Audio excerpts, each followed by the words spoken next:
샬롬, 이동춘 목사입니다. 오늘도 여러분의 삶이 주님의 평안으로 가득하시길 기원하며 하나님의 말씀을 나누겠습니다. 오늘 주시는 말씀은 마태복음 4장 17절의 말씀입니다. 이때부터 예수께서 비로소 전파하여 이르시되 회개하라, 천국이 가까이 왔느니라 하시더라. 아멘. 마태복음 4장 17절 말씀을 본문으로 회개 없는 신앙은 기독교가 아닙니다. 라는 제목으로 말씀을 나누도록 하겠습니다. 기독교는 예수님을 믿고 따르는 종교입니다. 그렇기에 기독교인은 예수님에 대해서 잘 알고 있어야 합니다. 더욱이 예수님께서 지상사역의 첫 번째 설교가 회개하라 이셨는데 이 회개를 이해하지 못하고는 예수님을 바르게 이해할 수 없습니다. 그렇다면 회개란 무엇일까요? 회개는 거룩함이라는 간선도로에 설치된 배수장치와 같습니다. 배수장치는 오물과 쓰레기와 고여있는 흙탕물을 처리해주는 장치입니다. 그러므로 회개는 우리의 삶에서 만들어진 오물과 쓰레기와 고여있는 흙탕물과 같은 다양한 죄를 처리해주는 유일한 영적 장치입니다. 하나님의 부르심을 받은 그리스도인은 거룩함이라는 간선도로를 지나가야 합니다. 간선도로가 오물과 쓰레기와 흙탕물로 뒤덮여 있으면 차가 지나갈 수 없듯이 각종 죄로 엉망진창이면 그리스도인의 영적 진보와 성장은 멈추게 됩니다. 그러므로 회개란 진정한 영적 진보와 성장을 위해 어느 한순간도 멈춰서는 안 되는 영적 배수 처리장입니다. 그런데 주의해야 할 것이 있습니다. 습관적인 회개의 삶에 대해서입니다. 회개를 마치 식사예법이나 운전처럼 기계적이거나 무의식적으로 이루어지는 것으로 이해해서는 안 된다는 사실입니다. 회개하는 행동은 하나하나가 분리되어야 합니다. 하루치 혹은 일주일치 혹은 한 달치를 마치 박인세일로 털어내듯 회개해서는 안 됩니다. 또한 회개는 분명한 도덕적인 노력이 뒤따라야 합니다. 선언이나 고백으로 끝나서는 안 됩니다. 반드시 잘못을 시인한 것에 대한 도덕적인 행위가 시행되어야 합니다. 이에는 때로 상당한 희생이 따르기도 합니다.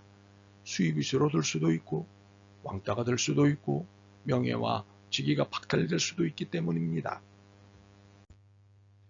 그러므로 회개는 결코 유쾌한 일이 아닙니다.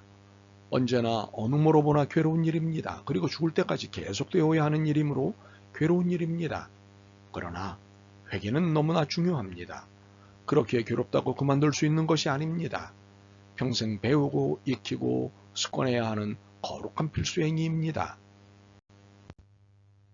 이러한 회개는 자신이 이전에 한 행위로 거슬러 올라가 자신의 삶이나 다른 대상과의 관계에 해를 끼친 나쁜 행동과의 인연을 끊어버리는 것입니다. 구약성경에서의 회개는 돌이키거나 되돌아온 행위를 뜻합니다. 신약성경에서의 회개는 마음을 바꾸어 결국 노선까지 변경하는 상황을 의미합니다. 그러므로 회개란 생각하는 습관, 태도, 견해, 정책, 방향, 행동을 완전히 바꿔 그릇된 삶의 패턴에서 빠져나와 바른 삶의 패턴으로 방향을 전환하는 행위입니다. 이로 보면 진정한 의미에서 회개란 일종의 영적 혁명입니다. 개혁이 아닙니다. 개혁은 조금씩 점차 나아지게 하는 것을 말합니다.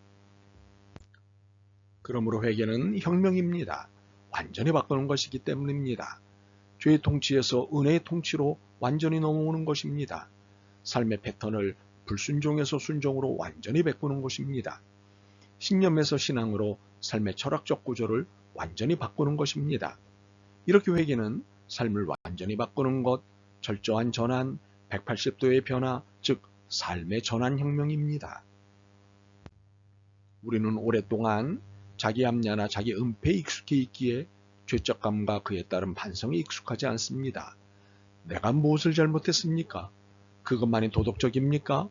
나는 정당합니다. 내가 살기 위해서는 어쩔 수 없었습니다. 이런 자기 합리화, 자기 은폐의 발달로 인해 회개를 기피하는 태도가 오늘의 교회와 그리스도인들을 지배하고 있습니다. 우리는 이제 이런 회개 기피 현상을 반성하며 불완전한 회개가 아닌 완전한 회개를 위해 노력해야 합니다. 그럼 어떤 노력이 필요할까요? 첫 번째, 자신이 저지른 일이 사악하고 어리석으며 혐의가 있다고 인정해야 합니다. 두 번째, 더 이상 이런 범죄 행위를 포기할 마음을 품고 하나님의 용서를 갈망하며 지금부터 하나님만을 기쁘시게 하려 하는 삶을 살려고 노력해야 합니다.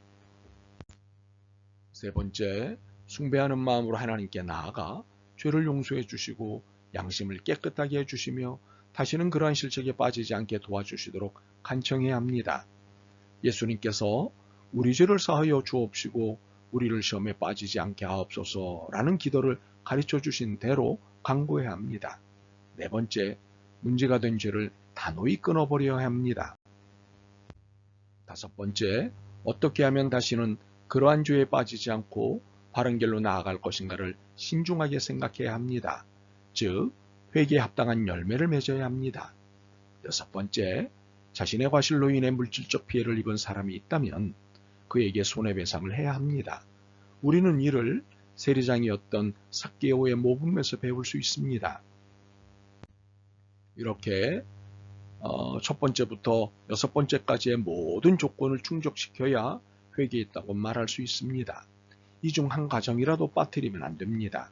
그래서 회개가 순간의 위기 모면이 아닌 지속적이고 되풀이되는 거룩한 영적 습관으로 자리 잡도록 해야 합니다. 사도행전에 있는 초기 그리스도인은 그 도를 더 웨이를 따르는 사람들이라고 불렸습니다. 이는 그리스도인은 처음부터 특정한 삶의 방식을 가졌다는 의미입니다. 즉 세상과 구별된 다른 삶의 방식으로 살았다는 사실입니다. 이 구별된 삶의 방식이 바로 회개, 회심으로 시작되고 통합니다. 잘못한 것에 대해 슬퍼하고 반성하고 돌이키고 두 번 다시 잘못하지 않으려고 애쓰고 바른 것을 위해 순간순간 기도하고 묵상하는 삶의 방식, 곧 회개, 회심의 삶을 사는 것이 구별된 삶의 방식입니다. 이렇게 구별된 삶의 방식은 그 도의 가르침을 따른 것이기에 그 도이신 예수 그리스도와 그분의 삶에 집중해야 합니다. 예수 그리스도의 삶은 한마디로 버리는 삶이셨습니다. 타인을 위해, 인류를 위해 자신을 하나도 남김없이 다 버리셨습니다. 이렇게 버리신 삶의 모습을 우리 그리스도인이 살아야 합니다. 그러므로 죄의 한계 안에 있는 우리가 그리스도인으로서 버리는 삶의 첫째이자 중심이 회개해야 한다는 것은 아무리 강조해도 지나치지 않은 거룩한 권고입니다. 그러므로 우리의 일상의 삶이 거룩한 습관으로서의 회개가 중심에 있어야 함을 꼭 기억하십시오. 그래서 우리의 삶과 신앙 공동체가 진정한 회개에 의해 세워가는 하나님 나라의 길을 소망합니다. 회개 없는 신앙은 기독교가 아닙니다. 아멘. 주님, 회개 없는 삶, 바르지 않은 태도를 가진 삶을 회개합니다. 불쌍히 여기시옵소서. 일상의 거룩한 습관으로서의 회개하는 삶을 살고자 결심합니다. 예수 그리스도의 이름으로 기도드립니다. 아멘. 오늘도 여러분의 믿음과 삶을 응원합니다. 사랑합니다.